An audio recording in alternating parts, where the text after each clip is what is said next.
क्या किसी भी बिजनेस के कामयाबी का कोई ब्लूप्रिंट हो सकता है? चलिए आज इसी सवाल का जवाब ढूंढते हैं। और इसका जवाब छिपा है स्ट्रैटेजिक मैनेजमेंट यानी रणनीतिक प्रबंधन में। चलिए इस दमदार आइडिया से शुरू करते हैं।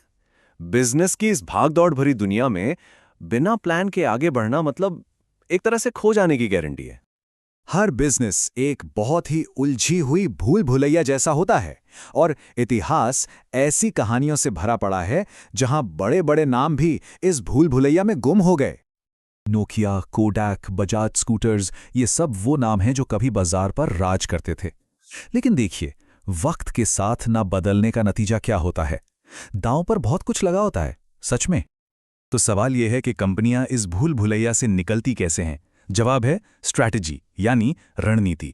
ये एक कंपास की तरह काम करती है जो सारे कंफ्यूजन के बीच एक साफ रास्ता दिखाती है। तो आखिर ये स्ट्रैटेजी है क्या? सीधे शब्दों में कहें तो ये कुछ बहुत ही जरूरी सवालों का जवाब है। कोई कंपनी भविष्य में क्या बनना चाहती है, उसका असल मकसद क्या है और वो अपनी मंजिल तक पहुंचेगी कैसे। लेकिन देखिए, स्ट्रैटेजी का मतलब सिर्फ एक प्लान बना लेना नहीं है। वो तो कहानी का बस एक हिस्सा है। असली कहानी तो तब शुरू होती है जब हालात बदलते हैं और कंपनी को उन बदलावों के हिसाब से खुद को ढालना पड़ता है। तो जो सबसे कामयाब स्ट्रैटेजी होती है ना, वो इन दोनों का एक मिक्सचर होती है। मतलब एक सोचा समझा प्लान तो होता ही है, लेकिन साथ ही उसमें अचानक आए बदलावों के हिसाब से बदलने की फ्लेक्सिबिलिटी भी होती है।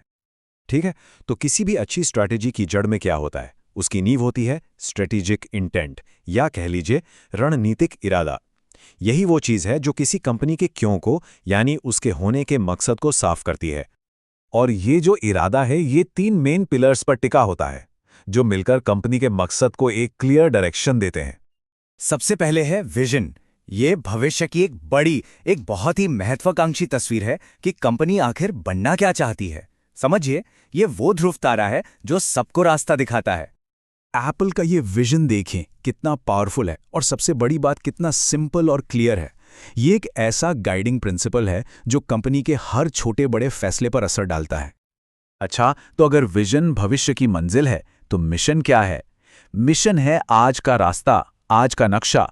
ये साफ साफ बताता है कि कंपनी अभी कौन है, वो क्या काम करती है और उसके ग्राहक कौन हैं। HDFC बैंक का ये मिशन देखिए कितना फोकस्ड और स्पेसिफिक है। ये बिल्कुल साफ कर देता है कि बैंक अभी किस बिजनेस में है और किन लोगों को अपनी सर्विसेज दे रहा है।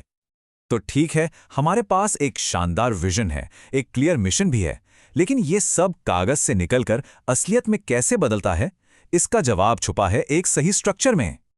देखिए, जो बड़ी कंपनियां होती हैं उनमें स्ट्रैटेजी 3 अलग अलग लेवल्स पर काम करती है और हर लेवल का फोकस बिल्कुल अलग होता है।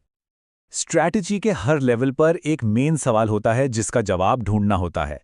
सबसे ऊपर कॉर्पोरेट लेवल पर सवाल है, हमें किस बाजार में मुकाबला करना है। बीच में बिजनेस लेवल पर सवाल है, हम मुकाबला करेंगे कैसे। और सबसे नीचे फंक्शनल लेवल पर सवाल है, इस प्लान को लागू कैसे करना है।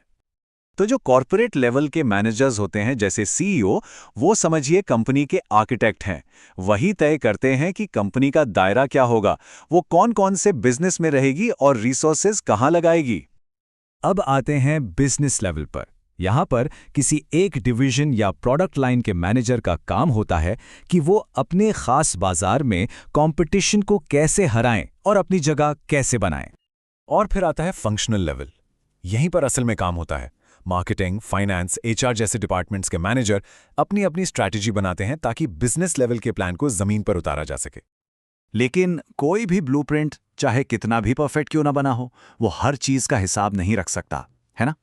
स्ट्रैटेजी को असल दुनिया की हकीकत का सामना तो करना ही पड़ता है। देखिए, स्ट्रैटेजिक मैनेजमेंट की भी अपने कुछ सीमाएं हैं। बिजनेस का माहौल बहुत कॉम्प्लेक्स और अनप्रिडिक्टेबल होता है, और ये अंदाजा लगाना कि आपके कॉम्पिटिटर्स अगला कदम क्या उठाएंगे, ये हमेशा ही बहुत मुश्किल होता है। ये बात एक बहुत ही आम प्रॉब्लम को सामने लाती है जिसकी तुलना हम स्टूडेंट से कर सकते हैं। कभी कभी होता है ना कि हम पढ़ाई का प्लान बनाने में इतना ज्यादा वक्त लगा देते हैं कि जब सच में पढ़ने बैठते हैं तो सारी एनर्जी खत्म हो चुकी होती है। बिल्कुल यही खतरा बिजनेस के सामने भी होता है।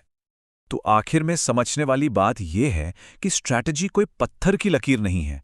ये तो एक डायनामिक फ्रेमवर्क है, मतलब एक ऐसा ढांचा जो फैसले लेने, बदलावों के साथ ढलने और लंबे समय तक बाजार में टिके रहने में मदद करता है। और ये हमें एक आखिरी और बहुत ही गहरे सवाल पर लाकर छोड़ देता है। किसी भी कंपनी की जो मौजूदा रणनीति है, क्या वो सच में भविष्य के लिए एक सोचा समझा ब्लूप्रिंट है, या फिर वो सिर्फ अतीत में हुई घटनाओं पर एक रिएक्शन भर है?